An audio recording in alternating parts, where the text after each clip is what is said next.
More to marketing.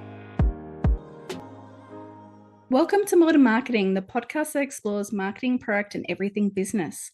I'm your host, Susan, and we're talking today about how you can make online work for you. Now, I do have a very special guest today, Paul Waddy, and he is a best-selling author, but it is a magical book. It's Shopify for Dummies. And very soon he's going to have another best-selling book under his belt, which is learning to selling online for dummies. So selling online for dummies, and that will be out mid-June 2024. So keep an eye out for that one. Paul is an experienced e-commerce expert and coach who has worked with some of the most prestigious and amazing brands. Some of these, and there are many, many, many, but I just pulled out a few. So you got ShowPro, Riff Raff, Budgie Smugglers, which of course is Aussie iconic, and many, many more. His expertise has been featured also in Forbes, so he definitely knows what he's talking about. And I have actually seen him talk a lot with Koshi, and those in Australia know who Koshi is very well. But he isn't just doing this, and he isn't just a consultant. He also has his own course that he's launched to help people become successful in online business. But let me introduce the man himself so he can talk a bit about himself as well. Hello, Paul. Hi, Susan. Thanks for having me. What a fabulous intro. Not a problem. Do tell us a bit more about your journey and what you're doing now, what your focuses have been. Well, look, for me, I started in retail, like many people when I finished school. And I sort of, had a few jobs that I didn't really find all that fun. I never did so well in school. I kind of wasn't really motivated to do well in school. So I kind of didn't know where I wanted to be in my early 20s. And I always had an ambition to start a business. And start a business I did. I started a men's shoe brand, and no experience, just kind of, I was just out shopping for shoes, for a night out, and I just couldn't find anything sort of under $200 that were nice. And the Italian shoes were all very expensive, like leather shoes. And I decided to take a trip to China and learn about what it takes to import shoes. And I took a trip, landed in Guangzhou, met a translator there called Miss Lu, who took me around for a week, and I just went to shoe factories. Amazing. And kind of did that another 13 or 14 times over the next few years, and started a brand, and kind of got that brand out in a lot of stores as a wholesaler, David Jones and ASOS and stuff like that. So kind of started to go pretty well, and opened a bunch of stores. And so I had retail stores, 5 in total, 3 concurrently, and eventually just found that way too stressful, and the cash flow of simply paying wages every week and rent. Yeah, very heavy overheads. Very heavy overheads, and having to fork that money out. And what I found in retail was that the best centers were left for the big retailers, and then you were typically or the best positions, and then smaller ones are typically just shop fillers. They just go into any kind of store where they need someone, and you typically move into the high turnover, the people that come in, they leave, and so that's what I did, and I just got sick of that, and I closed all of the stores when I realized that I could kind of sell online. And selling online started in 2007 for me. And I had a website where I started selling the shoes. I was like, hey, this is good. The volumes are smaller, but I'm getting paid on time, like quickly up front. Yep. So I kind of liked that. I liked packing the orders and seeing them go off, and I liked hearing what the customers thought. And so I then started experimenting with marketplaces with another product, with jewelry. And I was selling, on Amazon and eBay and Groupon and any marketplace that would roll through. I would have a go at it, and did pretty well. It was just little cash positive businesses. And then eventually found myself, as you said earlier, sold that and went to Showpo as the head of operations, and moved on to become the CEO of a watch company and leather company called The Horse. And then started consulting full time. I'd done a little bit of consulting and really enjoyed that, and had some early success. and then sort of became just known as this consultant that would help other brands, some of the brands that you mentioned, and loved it. And here we are today, really doing two things, which is, well, three things. I co-own Ecom Nation, which is a digital marketing agency, recently named Australia's best retail digital marketing agency. Amazing. Congratulations. Thank you. Thank you. That's 3 years old now and going well. You won an award already. That is amazing. Yeah, big shout out to my partners, Mal and Andrew, who really have done a great job. And the whole team at Ecom Nation has got a great team. We're really lucky there. And now I kind of have, as you mentioned earlier, I have this online course for people who want to start. So I still coach bigger businesses like your budgie smugglers and so on. And I put them into a program now because I just can't do one-on-one coaching anymore. Too many businesses that want to work together. And so I have a program that helps bigger businesses double their profits in 12 months. So that's their goal. Come in and let's work on doubling your profits in 12 months. And then I have a smaller, lower ticket item for beginners. And that's basically anyone with no experience who thinks, how do you sell online? How do you, kind of like my book, Selling Online for Dummies, how do you find an idea, validate it? How much money do you need? What's a business plan? How do you import? How do you talk to suppliers? How do you use Alibaba? And I take you on that journey. Do I have to actually go to China like you did and find a translator to help me? 100%. Short answer is no, thank God anymore. You don't have to. But there's, 150 odd lessons of me there talking people through that journey. And then I coach them every week on Zoom as well. And that's been so much fun working with startups as well. So that's the two things that I do really, or the three things that I do. And I'm very passionate about it. And my goal is really to, my mission is to help founders that I work with to improve their lives. And everyone's got to have a vision. So my vision is to be the best in the world at my mission. And here we are today.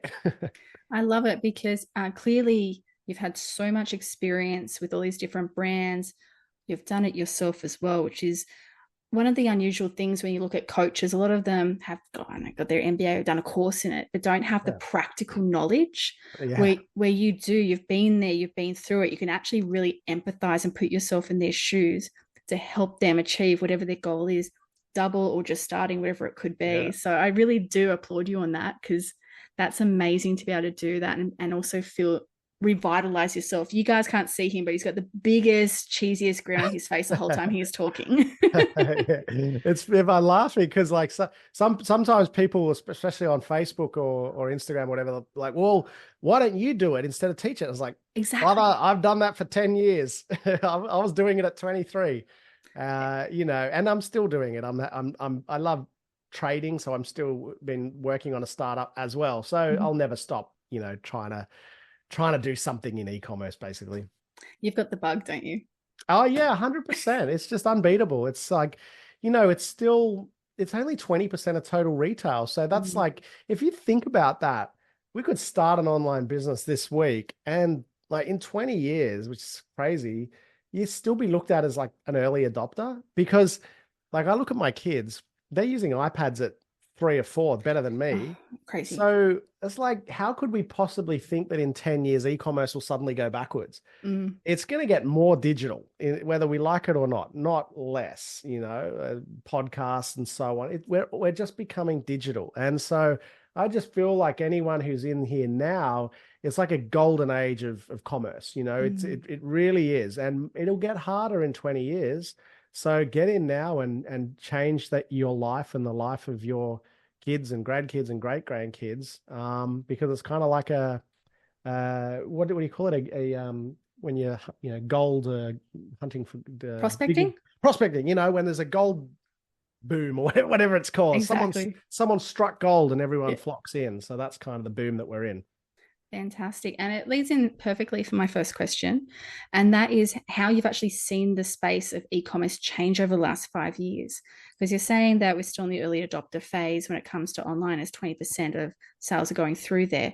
But what have you seen, particularly over the last 5 years, which does for people in the future, that does include the COVID time period too? Yeah. So do share. Oh, what a 5 years it's been. I think I know. it was so easy to make money in COVID. And unfortunately, a lot of businesses like, I learned the hard way. A lot of businesses learnt the easy way. And then when the good times stopped, they weren't prepared for that downturn. And we Mm, are in a downturn, no doubt. Retail is a little bit down, 1% in December, 1% in January. So it is tough. And so a lot of businesses you'll see just haven't survived that, because mm, the short version is really that they raise their operating expenses anticipating sales that simply aren't there. mm-hmm, And I put it down to poor fundamentals more than macroeconomic factors. So, macroeconomic factors, they're always going to be here. I was trading in the global financial crisis, GFC. There's not, you've got to be prepared for that. That's got to be baked into your plan. So, yeah, we'll have good times, we'll have bad times, but we just got to keep plugging away. I think the main difference over 5 years has been that it's harder to make money now than during COVID. And then before that, we were ticking along, but it is a little bit harder when it comes to Facebook advertising, which used to be pretty easy. mm, Money in, money out. We've had privacy changes that have made it harder to connect with your desired audiences. So costs are generally, they are much higher. mm, So it's a little harder to play, which just is fine. It just means you've got to be a little bit more strategic with what you're selling. Does it have unique selling points? Are you just selling anything, or have you actually found a product that's solving a problem and it has genuine, strong offer elements? And I think you've got to work harder now, and the good brands are still growing for sure. And people are definitely still starting and making lots of money. But there are also some that have not quite grasped the product, or they're a little mm, too dependent on paid media, which is high risk, because if TikTok is banned or Zuckerberg has a meltdown and sells mm-hmm. Facebook, then your business is finished. So just good businesses is what I'm all about, building good, well-rounded businesses. And it's still only 20% of total retail. So been an interesting 5 years of, going well and then going great and then pulling back a little bit, Yep. but still predicted to grow over the next few years. So I think the future is looking good for for good brands, but also for good businesses. We need to be not just good brands, we need to be great Mm. businesses.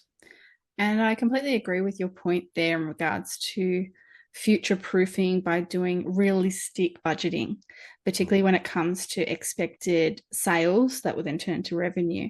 Mm. I've seen myself so many times, even working in some of these companies, where they've just expected that because they've had a blip one year, that it's going to 100% grow 5 or 10% the next year. And then, say, for example, COVID, they're shocked when everything goes back to normal and don't want to actually acknowledge that it was actually poor planning and Mm. not listening to, say, the data or what teams are saying Mm. that change behaviors are. Mm. Have you seen a lot of that as well? Definitely, Mm. there's a real lack of strength in the numbers in e-commerce, and people who just, more than half that I ask, "What's your gross profit?" and they don't know, and they're turning over multi millions of Oh, dollars, wow. and that's a big business now. You can't, it's a reasonable sized business. You got to know your numbers, and there's so much power in the numbers, and I think we're just all a little bit too hooked on Facebook ROAS and stuff like that, and Mm. I was kind of around before that when you had to actually, convince a customer to purchase from you. Now, what we think is you just show a customer something, just show my product to the right person and they'll buy it. Yep. But in the olden days, you have to convince someone, you have to actually convince someone and persuade someone. So I don't know if we've lost the art of persuading in our creative and our copy. Definitely some brands are great at it. I think Nike Hammocks stands out to me as doing a great job of that persuasion in a funny way. But it's just interesting. We just seem to be just ticking boxes. Here's my ads, here's my copy, Mm. there's a call to action. But I think we've got to be lost the art of persuasion and Mm. finding a product that is the inflection of people's pain points, so find a pain point and solve it. That's how it always has been. Yeah, I do believe in some instances, particularly more retail and beauty, there's a dependency on influencers Yeah. and wanting to be seen as being used by that particular influencer, but does that necessarily resonate with the target audience that would use the product? So I think there's a lot Great of question. disconnect out there as well when it comes to connecting right with the right influencers or doing the right type of persuasive promotions. 100% right. Just because you work with an influencer who has a certain amount of followers, I can put a billboard on the highway in Las Vegas, and that doesn't mean I'm going to be successful and get millions of eyeballs. It's Mm, not about just eyeballs; it's about the right eyeballs, and then it's about persuading those people mm, who are ready to be persuaded. You can't sell ice to Eskimos. You do need to be, yeah, right time, right place, but you also need to be strategic with how you talk to people. Influence a good example because influencers is a relatively new concept. And once again, you could get quite a lot of traction. You still can, but they're simply putting their prices up and they all want to be, paid sometimes a little too much. mm. So that channel again is becoming more expensive. So brands have to look at micro and nano influencers, which is just smaller influential people. And if you think about that, that's just marketing 101, which is just to target Your the, niche. yeah, target a Mm, niche and the most influential people in that niche. So from that point of view, I like influencers. I just think I think the idea that we just got to be on the biggest names, and again, it's the same point I made about Facebook ads. It's sort of like just spending to get lots and lots of views or impressions isn't really a strategy. mm. And also, how many of those people we're going to buy from you anyway because they're on your email database or whatever. So we've just got to be a little bit careful. Everyone wants to make money in this business, and usually at the retailer's expense. Mm, So this is why we have to be careful that the brands that we partner with for marketing or the individuals are ultimately looking after themselves. And this is why I think that a lot of retailers go bust because they're relying on other people or other platforms to do the work for them. mm. And I think we're getting a little bit a little bit lazy. It's like that Wolf of Wall Street. How many people could stand in a room and actually sell their product to a crowd of people? Yeah, I'm not sure too many. So it's Yeah. harder than it's ever been, I guess. And being lazy reminds me of, and this isn't lazy, I do love this particular channel. It's one of my favorite ones when done right, affiliates. Mm. So potentially giving away what you don't need to, or stimulating that behavior to wait for promotions through those channels. Yeah, I mean, oh, that's a tough one. That's for me, I've heard retailers, I always say, we used to go on sale as retailers to clear our balance sheets up, we're Mm. overstocked. And then Yep. it just became to when's the sale calendar? Mm-hmm. And it's like, oh, that's not actually what it's about. And I don't, I think some brands can go on sale, like if you're a price leader, go on sale all the time. But if you're claiming to be 90% of the year a luxury brand or a quality brand, and then 70% of the year you're on sale, then that just doesn't align. No. And it doesn't matter what anybody says. People like we all wait for sale. If you know your Mm. favorite brand's going to be on sale, you'll wait. Yeah. Um, Baby you sale's know, a perfect one there. yeah, People message each other and go, "When's the big baby or toy sale going to 100%. be?" And they 100%. then tell everyone in their community group, wherever it's on Facebook or even just a WhatsApp group, whatever it is.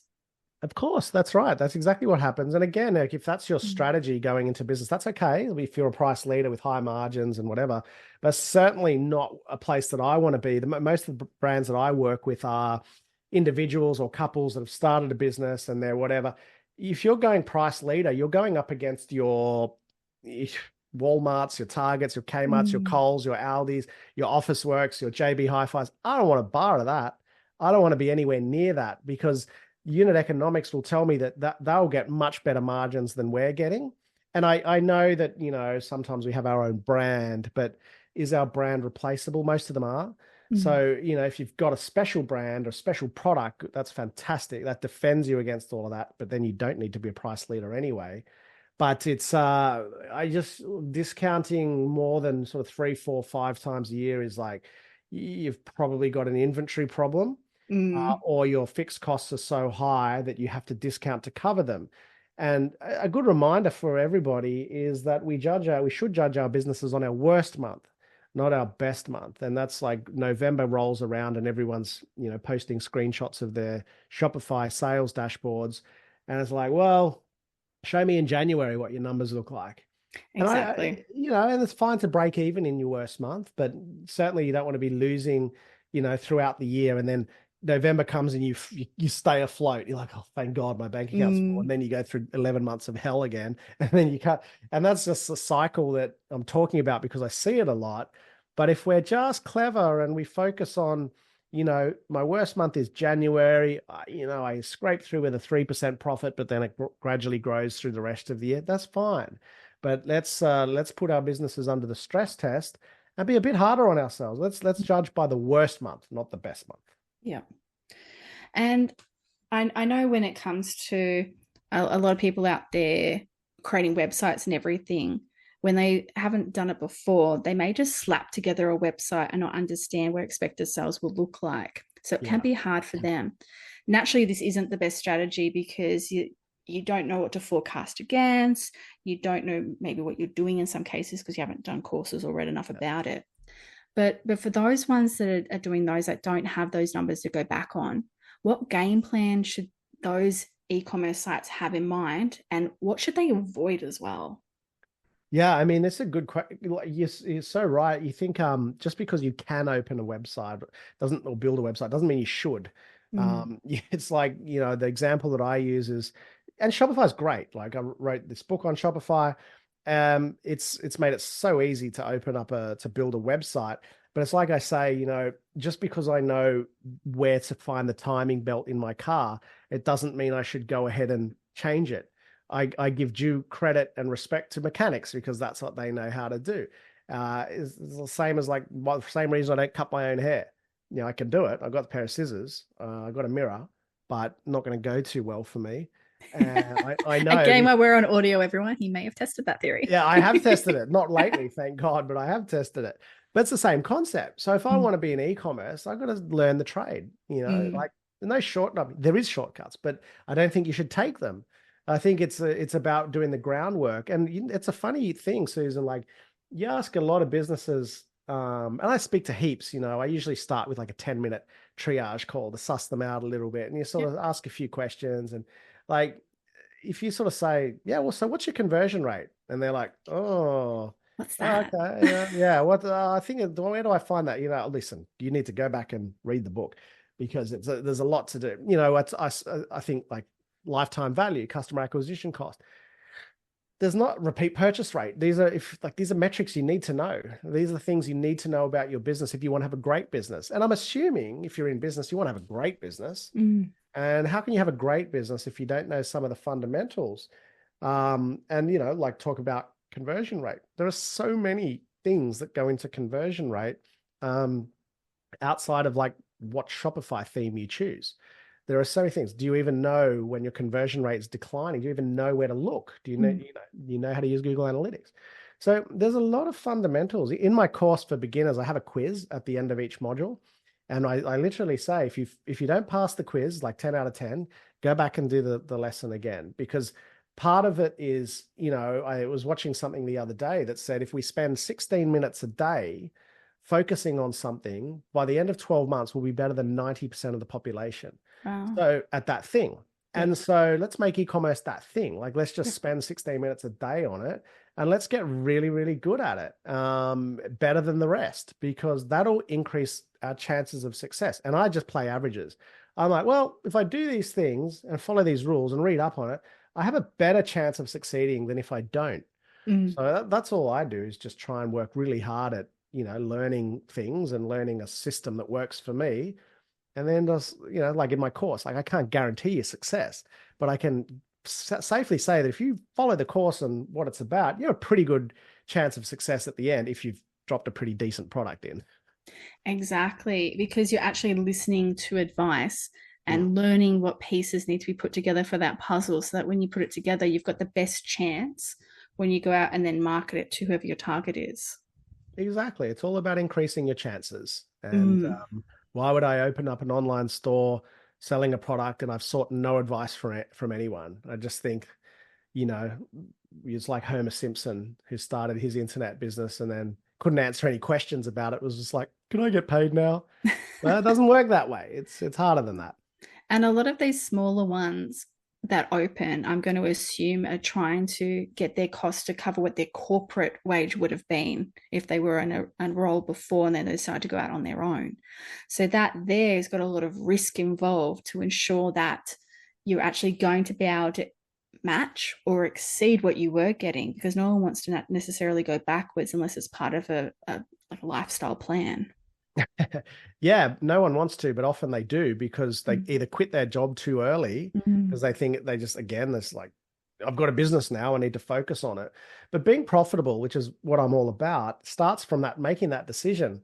It's like, just keep your money coming in, as much money as you come as into your life as possible, and put out, spend as little as you can to do that.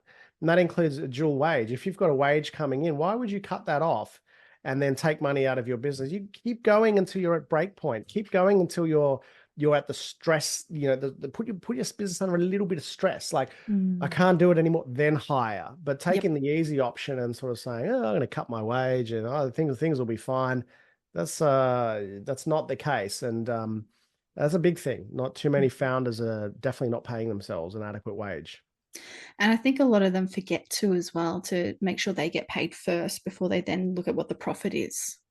That's a great tip. And that's something, again, it's like, well, my profit is X, Y, and Z. And you say, well, it's not really, because you're not taking a wage out of it. And in my course for beginners, I build them a budget with my template, and I build a wage budget in there from day one. Yes. Now, the day one budget is zero because sales are zero, but I slide it up with sales so that one day when you need to pay yourself or someone else, we've marked that out from day one. And what you get is a lot of these businesses who don't do that, and who just spend a lot of money on advertising, and then there's no wiggle room to spend on anything else. And they say, oh, I've got to somehow find a bit of money for wages or for an office or for whatever. And they don't know how to get there because they pull back their ad spend, and then their sales drop, or they go on sale to try and push their revenue. And that's just a broken system. So taking that time to build it meticulously and correctly from the start, run it like a $20 million business when it's 1 million. That'll hold you in really good stead. Exactly. And probably another tip is also make sure you do pay into your super. It's not necessarily compulsory for smaller businesses, but that should be something that everyone also aims to do as well for their future. Yeah, I'm self-employed, and I own a company, and I actually top up that, went to self-managed super and top that up, because there are tax benefits to doing that as well. But it's also the idea that if you're not paying your super, it can also creep up on you really quickly. And all of a sudden you've got a massive liability to the ATO for super, or for, taxes, or for taxes in general. Nice tip there. Another little tip is as well, running a business, is to, if you're not sure about, or you find yourself behind on your BAS and so on, is just the end of each month, just transfer a third of the money in your bank account, transfer a third of it out to like an extra bank account, just to keep it as a little tax account. No, that's an excellent tip. And worst case, at the end of the year, you've got an extra kitty that you can reinvest if you choose to, or spend. Right. Exactly right. Yeah, exactly. Yep. And I think another key point is also to ensure that you protect your margin as much as possible, because you want to be a growing business and going the right way about it. And as you were saying, a lot of those pieces creep in and have added costs. So you've got your cost of goods and your cost of operations. Do you want to maybe touch a little bit on that? Yeah, gross profit margin is the most important metric in e-commerce. That's where it all starts, because it's your wiggle room. One of my values, one of my philosophies is that we promote margins, not discounts. We focus on margins, not revenues. We focus on margin. And it's a good word, because it's like there's a fine line between making money and losing money, and that margin is what we've got to focus on. And where I've got a 50-30-20 rule, which says that, very roughly, you should be aiming for a 50% gross profit margin at least, running your business on 30% of your monthly sales, ex GST, and 50 minus 30 leaves you with a 20% net profit. So that 50-30-20 framework is one that I get asked about a lot. And it's a nice, simple one. And they're ratios, so they can move around a little bit. But it starts with the 50, the margin. And that starts with the margin on your products, which it should be about 70%. And simply the more discipline you have with your margins and getting it right from the start, the more you'll have to spend on advertising, which then grows your business, or brand building, which grows your business. The more you'll be able to spend on your own wage as well. But if you go into business kind of thinking like, oh, it's not a great margin. Paul says I need 70%. I got 60. It's just pressure from day one. And particularly for a new business, it holds you back, doesn't give you the freedom to spend. So the margin is the wiggle room. The higher your margin, the more you have to spend on growing your business.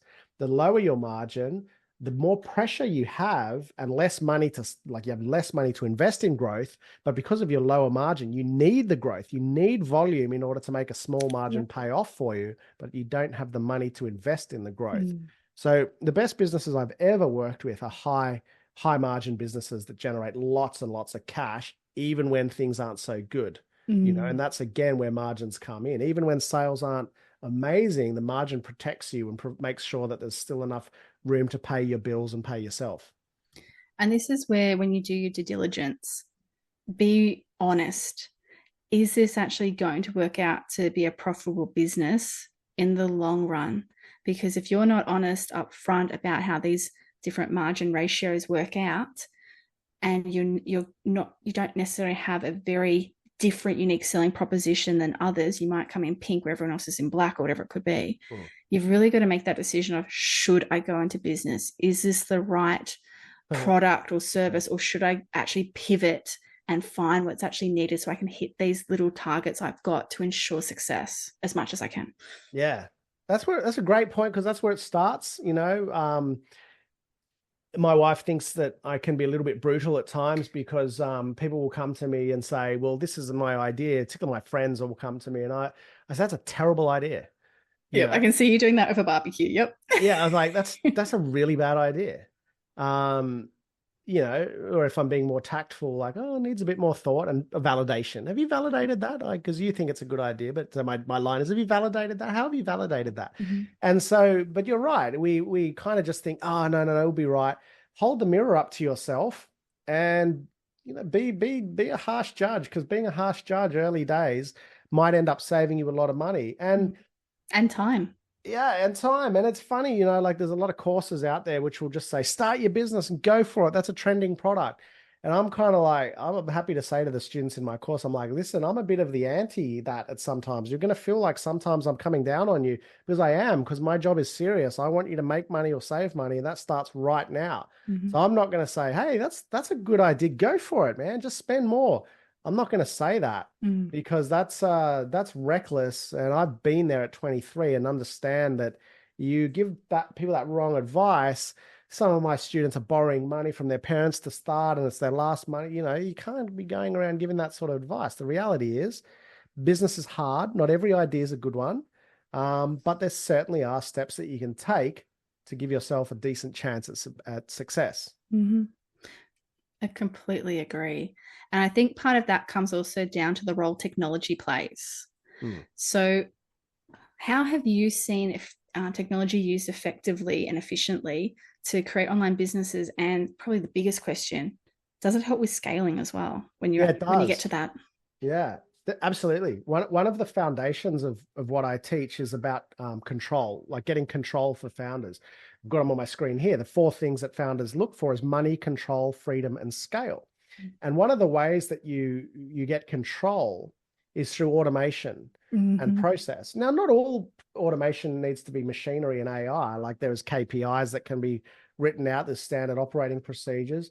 But at a certain point, businesses who want control and scale need to have scalable systems in place. And one of the questions I always ask people in this 10-minute triage call or in our strategy call is, if your sales doubled in the next 3 months, do you have the systems in place that would be able to support it? And some do, but the answer is usually no. And so we've got to invest in this tech, and I think, well, in these systems. And there's a certain group of platforms, I guess, in my preferred stack, but I will include ChatGPT in that now as well. Or AI in general. I've got a virtual e-commerce coach in my students, which is trained on all of the knowledge, all of the books and stuff that I've written, so people can saves my time. So people can say, hey, Paul, what's a good gross profit margin? That's one way I'm using tech to help my life and my students. And brands have got to be leveraging all of those tricks. Cost of doing business is pretty high. Automation is designed at scale, but also designed at scaling and saving money, and therefore making you more profitable. So, I'm a big believer in most e-commerce businesses are spending too much on wages. It's usually like marketing followed by wages is the top one and two, and also top one and two for overspend as well. And so I'm a big believer in process over people. Like, have you thrown process over it before you're putting people in? And usually when you hire people, they don't generate a return on investment, which is fine. They're not really robots. They're not supposed to. But people think they will. Oh, I'll just hire that person and they should help me grow my revenue. But process over people and making your life easier as a business owner through automation is going to give you that sense of control, which kind of helps you sleep at night as well. I think one of my most favorite ones when it comes to control is self-service, digital first approach to try and stop calls even getting through to, say, your customer care team. That you put in quality frequently asked questions that will help and not hinder and annoy the people going in and asking questions. So then when you get through to an agent and have to talk to them, it really is something that's never been heard of before, but then that gets fed in as well for the next person that might come along. Yeah, it's so true. It's like when you used to have to ring Telstra or something on the phone and they're like, did you say billing? And I was like, no. And now, or in e-commerce, we can pretty much like have good chatbots that will know what you're asking. Like they can track your parcels for you. They can answer questions on, like, my chatbot in my group is like, it's pretty good. It'll tell you, like, what does Paul say about how much you spend on marketing? And it'll pull that information and give it straight back to you. And as you say, if it then finds its way past the chatbot, you know that it's probably like a question that really matters and hasn't been seen before. And there's still not a lot of brands utilizing, even that in their customer service. And there's no real excuse because you can use platforms these days for customer service. Just about all of them should have some form of AI. And again, it's just about cutting down the hours that you need to put into that job, into that role. Yep. And then it makes your response times faster for your consumers. But time is money, and AI process and automation is all about saving time and therefore money which can be used to scale your business. Exactly. So we've spoken about gaining new customers, which you've given us so many fabulous insights and snippets there. But what about the strategies that you'd recommend for retaining?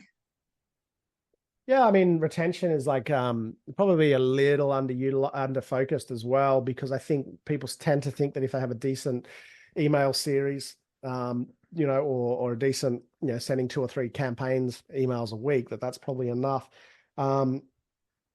I learned a lot about CRM retention in building out my course, actually, because you have a hell of a lot of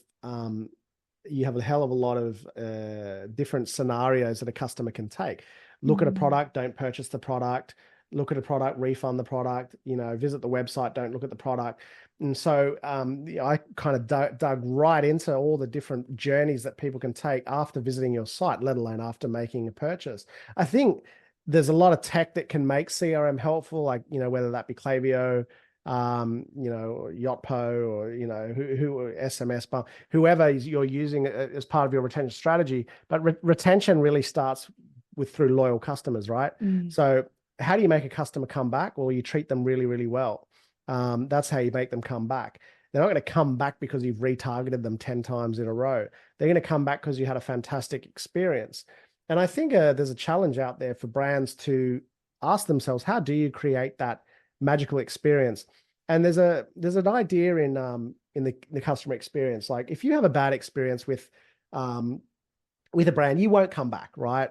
This is why kind of we feel a bit funny about our phone providers and stuff, because we're locked into these contracts, even though we want to get out when their customer service sucks or whatever. But what brands need to think about is the peak end rule.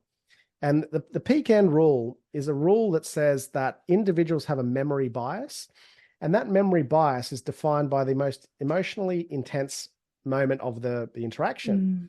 And the example of this is a fantastic relationship between a couple that could go for 10 years and be so good, so great. But at the end, they break up, because they have a fight. Yep. And the whole experience, 99% of it was fantastic, but it's looked at as a negative experience because there was a bad breakup. And that's how humans are.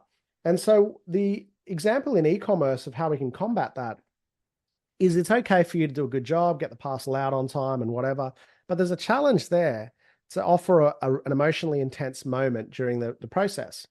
And who's done this well and who has also, speaking about retention, probably the best retention rates on the planet is Amazon.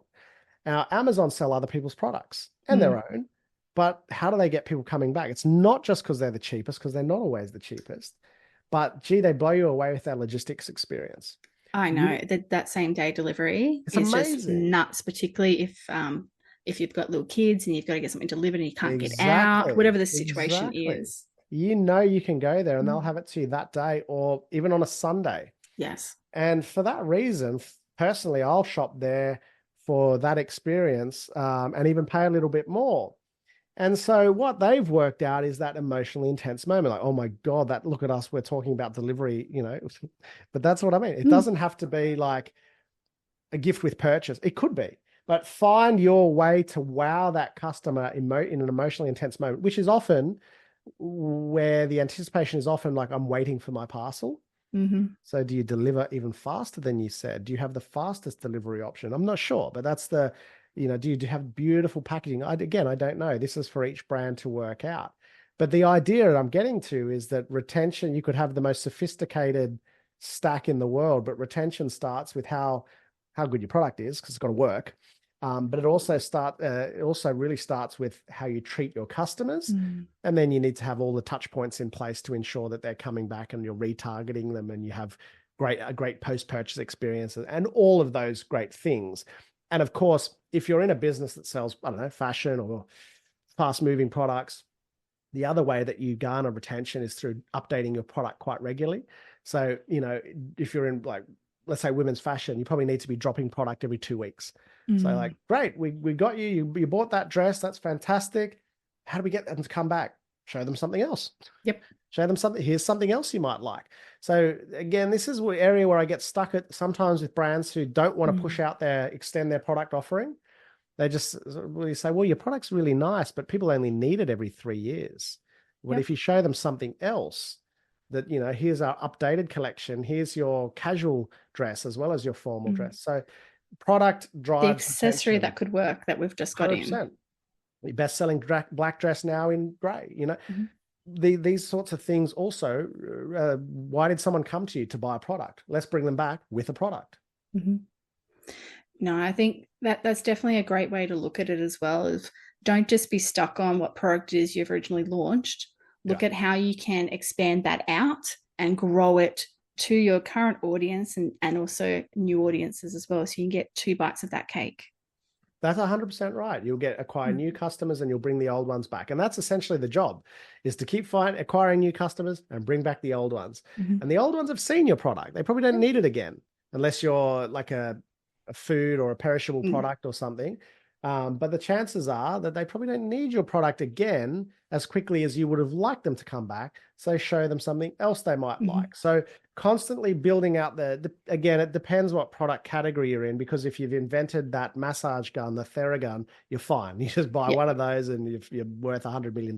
But for most of us, we've got to say, yep, here's what else we've got. Here's what's new. Here's what's coming. Here's what's new. And that's the job. That becomes our job in retail. Yep. What have you got to share with us of successes and failures that you'd like to just touch on?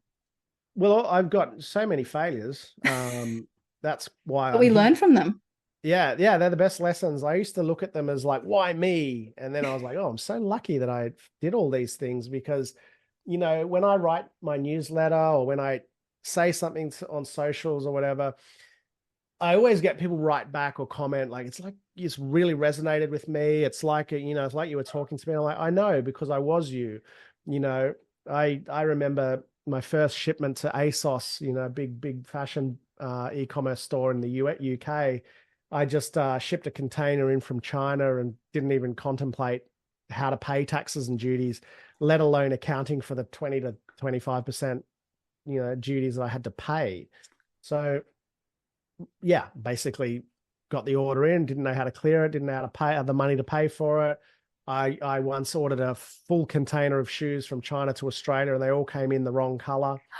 Oh, wow. Even though I'd QC'd them, or I thought that I'd paid someone to QC them.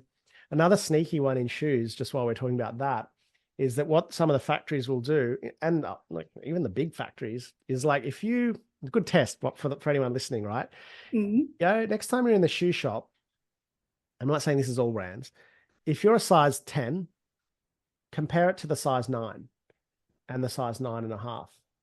And some brands will actually keep the size the same and just brand them as two different ones. Yeah. And this is, again, not your big brands, although shoes is a nightmare, because you could actually have, even in like the huge brands, a 9.5 and a 10, exactly the same length, but slight different on the width. But what happened to me is that I bought all these shoes, and the 8s and the 9s were the same size, but they'd put two different stickers. And that was just to basically save on the production costs. And so you gotta be careful. Yeah, and so that whole shipment was kind of, wasted because the stores didn't want to take incomplete sizes. Successes, look, I've got so many that for my clients that have, I've worked with so many of these, like Vic from Muscle Republic, who, when I met him, was sleeping on the floor in his warehouse because he had no money and he couldn't take anybody out on a date because he wasn't able to afford the Uber Eats. And he's going to turn over 25 at least $1 million this year, and highly profitable. Beautiful. Baby Boo Fashion is started working with those guys when they were, again, it's very small. They're not really making any money, and now they're in the AFR Young Rich list, worth squillions of dollars. G'd Up Co., which is one of the brands that I work with, recently made $3 million in 6 hours. Not on sale, full price. They did a delivery on Friday just gone, and they made $1 million in an hour and a half or 2 hours. So there's a lot of success stories, and they're all just people like you and I who had an idea and stuck at it, and usually failed in the early days and persisted and tweaked it and pivoted and got it right. But there's these stories are out there. These stories are in a more recent example. There's a Bridget, she's doing, she's someone that I coach in the course, went from nothing to, $85,000 a month by herself with no staff, profitable, paying herself a great wage. And again, sticking to that belief that everyone will say you need to spend a fortune, and she doesn't. She just watches what she spends. She follows a certain routine, a certain recipe.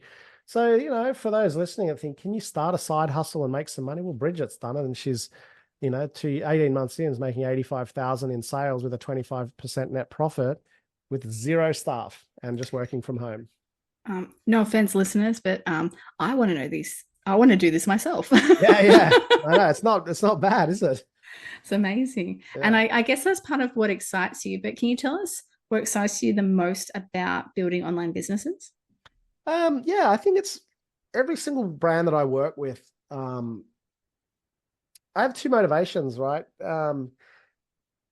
Personally, when I start a business, I want it to be innovative. The product I'm working on at the moment is incredibly innovative. I want it to be a game changer. I want it to be viral. I want it to be something that hasn't been done before. It's not really about the money. Money will come later if you do a good job. For brands that even for my coaching business, I don't really think about how much money am I going to make. It's what drives. I know that all comes with doing a good job. I'm in the results and reputation business, so that'll work itself out. When I work with a business, I ask all of them in the triage call, where do you want to be in 3 years? So that's, for me, is like understanding what success means for them, and then seeing if we can put in the building blocks to get there.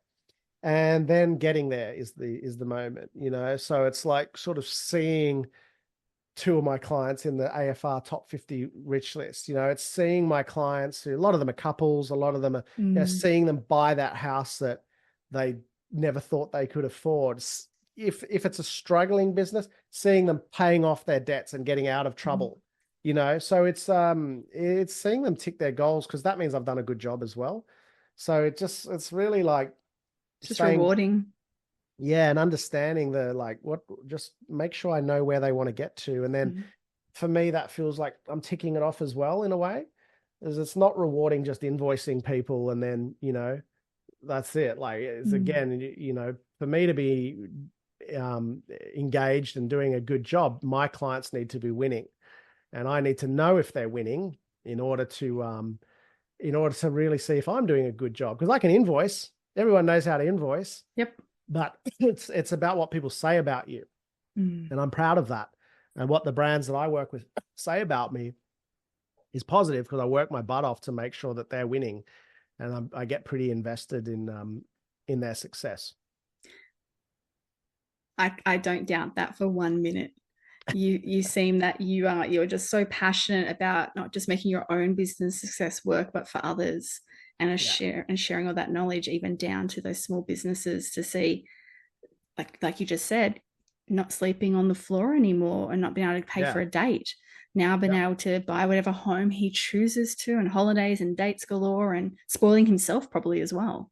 Well, that's how you'll be remembered at your funeral, right? It's going to be like what people said about you, not how much money you made or anything like that. It's the legacy that you leave behind. People will forget how much money you had, but they'll remember what sort of person you are. So it's important to have those traits that shine through in your business, because inevitably people pick up on that and they trust you and they work with you and they believe in you, and vice versa.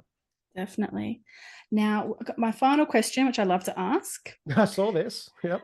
What brand, any brand in the world, best represents you and why? It's a really hard question. You can be split personality.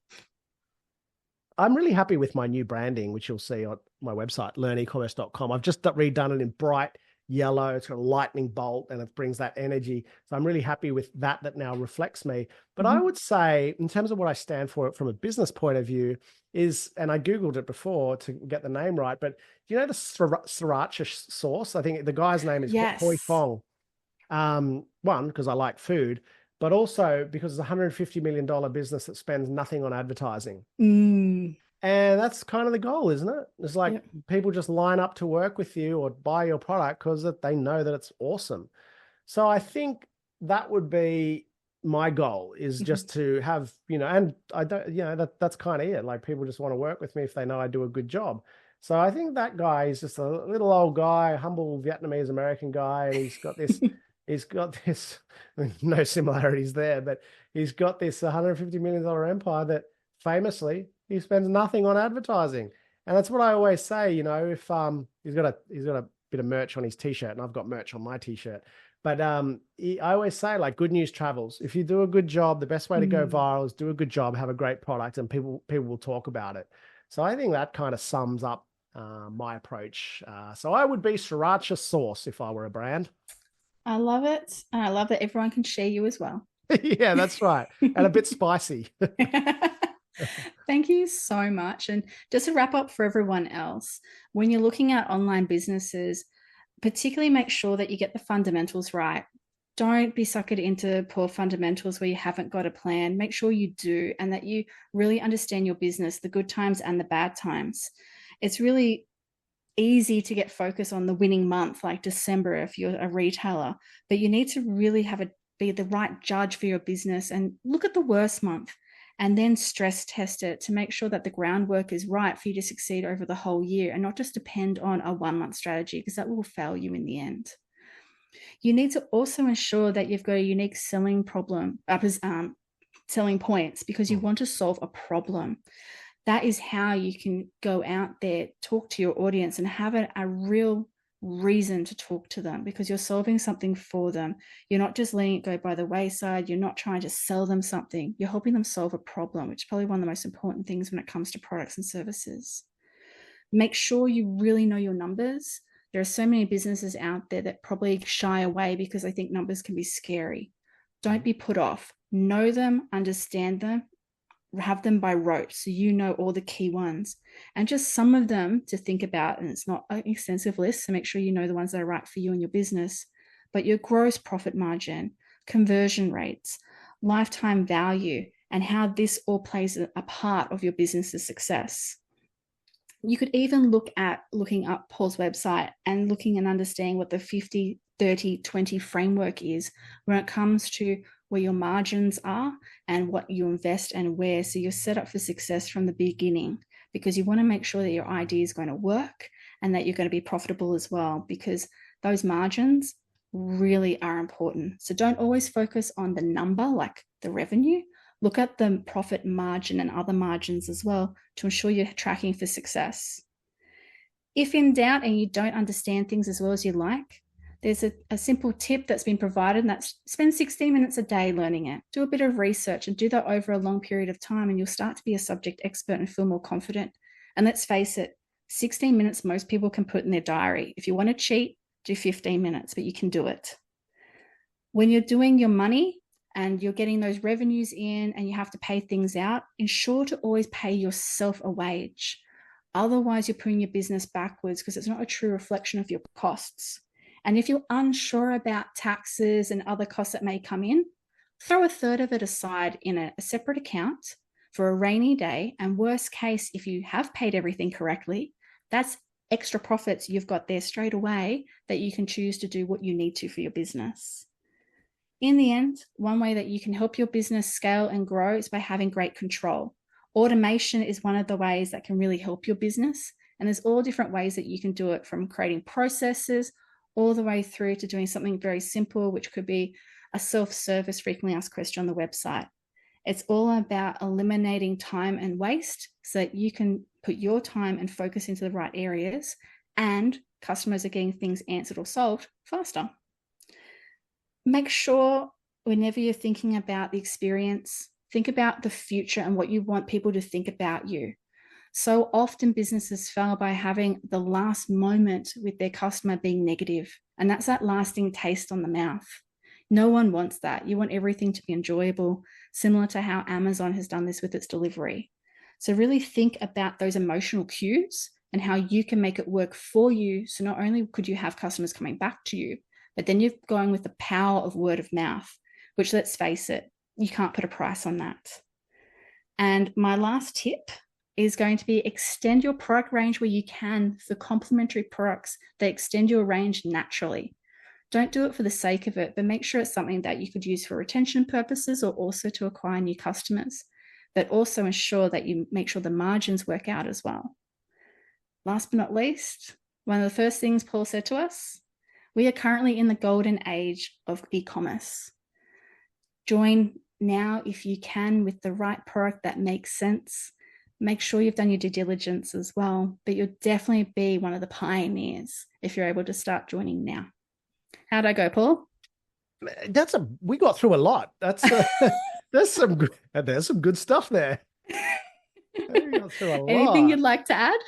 No, that was a marvelous recap. Well done. And it was really interesting hearing it all back, because it is sound advice. And I think it's just the advice that, people don't want to give, because there's a lot of people out there selling courses by saying, I'll make you a millionaire. I'm kind of like sort of saying, yeah, you can be a millionaire. You just got to work hard. So yeah, I think that was a great summary, and we definitely got through a lot there. Thank you again so much, Paul, for sharing your wisdom. Anytime. Thank you for having me. And everyone else, don't forget to order your copy of Shopify for Dummies. It is a bestseller. And in June 2024, a new book will be entering as well, called Selling Online for Dummies, which is also going to be a bestseller. I can just see it now. Is there any place that you'd like to point everyone as well for your course or further details, Paul? Yeah, look, if you're a beginner and you want to have a go at e-commerce, head to learnecommerce.com.au or .com, either or. If an ecom start is the course for you. If you're an existing business and you kind of like what I've said and you want to hear how to double your profits or help double your profits in 12 months, I have a new program called Ecom 100, which is all about 100% profit growth. So either way, you can find me on Instagram at Paul Waddy e-commerce or learnecommerce.com.au, and you'll find your way to me somehow. And I'll have them in the show notes as well, everyone, so you'll easily be able to click on all those links there too. Thank you again, Paul. Thank you everyone also for tuning into More to Marketing. Don't forget to subscribe for more insights. Leave a review to let me know what you think. And also drop any comments as well to start conversations, and share with friends who are passionate about marketing, product, and all things business. More to Marketing.